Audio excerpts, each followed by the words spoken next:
I was an activist, leader ko sa ka grupo, no? Samahang Demokratiko ng Kabataan, SDK. Well, actually I was arrested September 23, 1972, around 7:30 o'clock in the morning, no?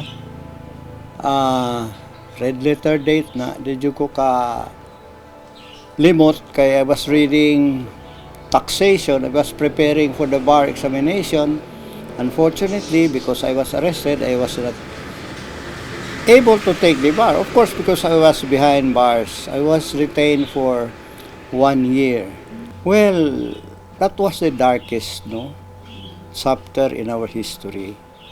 Kaya na diha ang salvaging, no, ang extrajudicial killings, enforced disappearance, no, rape, arson, hamletting, torture, tanang violation of human rights na adihan ng padanguna.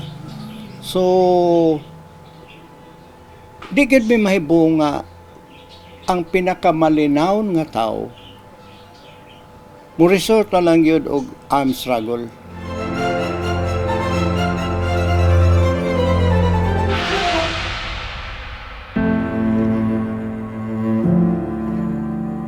Yes, ma'am.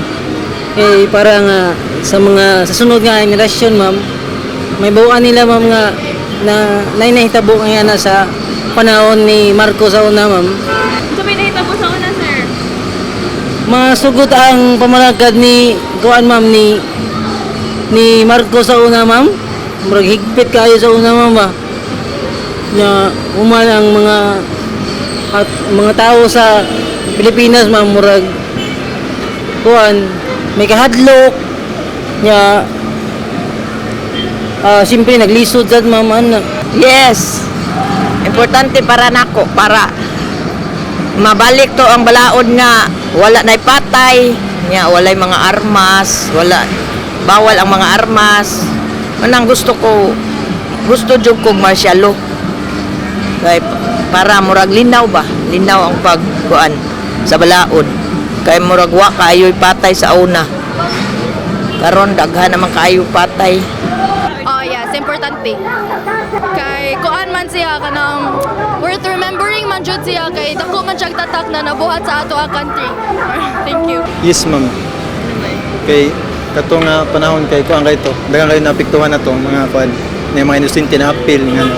Para sa ako lang mamubo nga pangunahuna pero murag dili na siguro kay para nako murag dili na tingali makatabang sa mga kalisdanan nga niabot karong panahon na ikumpara sa una karon kung magsigit ang kisgot wala lang gyapoy may tabo sa atong kinabuhi og sa maabot nga kayuhan sa atong nasod maayo pa nga mo-focus na lang ta sa atong kung si kayuhan nga kahatag sa mga para sa atong nasod nga magmalinawon. Importante nga hinumdumon nato no ang pag-implement sa martial law og mga epekto niini. Samot na nga karon ubos na pud kita sa usa ka gitawag nato nga rehimen sa usa pa ka Marcos no ang Marcos Jr. no nga anak sa kaning diktador nga Marcos Sr. Sumuna nga ang among hangyo sa katawang Pilipino no nga dili magpailad sa historical revisionism nga ginapa sa buwag no sa rehimeng Duterte gikan sa Remeng Duterte nga hantod karon sa Remeng Marcos nga grabe ang ilang pagpangilad nga daw ang martial law kaniadto kay golden year pero grabe ang kawat, grabe ang inflation, grabe ang krisis nga nakahuptan sa Pilipino, daghang libuan nga mga Pilipino, mga aktivista ang gidakop, gipriso ug gipatay. I think importante gyapon na kay kanang na remarkable na siya sa atong history. Then dapat ipa-ingoing pa dyan nato para napay makibaw nga uban sa future generations. Ang martial law, may man itong martial law. May magkakwanto sa para nako, magkakwanto sa mga tao bang daotan ba? Murag mahadlok sila ato mga taong daotan. Kung taong tarong, mga kamaw masabot. Ayaw.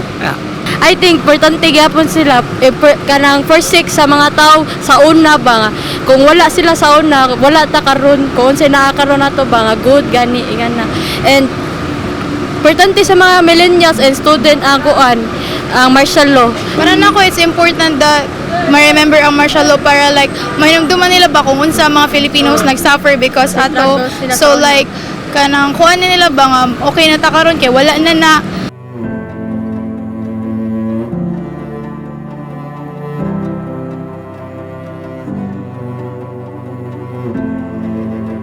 Para sa kabatanunan, no, kinahanglan dili yun nyo kalimtan ang kasaysayan.